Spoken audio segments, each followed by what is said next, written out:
Bagong ligo na naman tayo kakabsat and mamaya kapag natuyo na itong buhok natin. Okay ba siya ngayon kasi basa pa pero pag natuyo na yan para na siyang buhok ng Lion King. Sobrang buhaghag, dry, tsaka kulot na kulot. So gamit po tayo ng ating favorite na serum. Hindi pwedeng mawala talaga para mabawasan yung pagkabuhaghag or as in pagka-dry or kulot ng buhok natin. I am back guys at yan na yung dry kong buhok, 100% dry.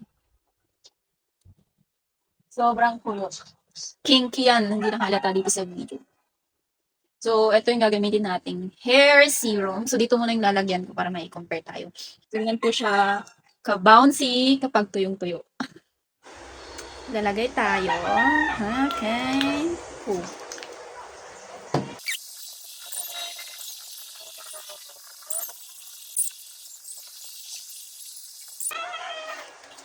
Eto na po siya nung nilagyan natin ng hair serum.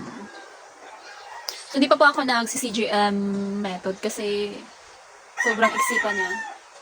Yan, ganyan po kakulot yung buhok ko. So, malapitan, nawalo na sa likod. Yan po siya. Sobrang iksi pa kasi kapag nag-CGM ako, kaya nag-hair serum na lang muna ako. Balay ulit tayo sa kabila. Eto na siya kakabsat nung nalagyan ko lahat yung buhok ko. Balay itong ginamit ko ay si Human Nature Hair Serum. Yan po siya.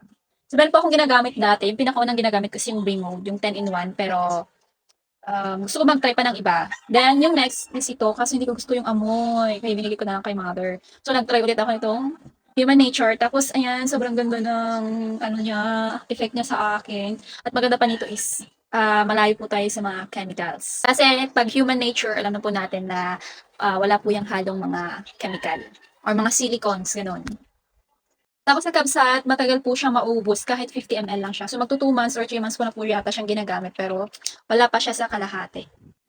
Tapos, maarte din ako sa amoy. Ito yung pinaka mabango sa kanila at saka hindi matapang yung amoy. Sobrang bango niya, yung masarap sa ilong. Compared po sa previous kong nagamit. So ito po yung yellow basket natin. Diyan po kayong maka-order sa official shop ng Human Nature. Bali, hindi pa ako magamit ng mga pang CGM na products kasi hindi ba pwede, ang pangit kasing tignan dahil meron pa to. Tapos, ganyan pa lang kahaba yung mga virgin hair kung pangit tignan na yun ko ng sobrang iksi.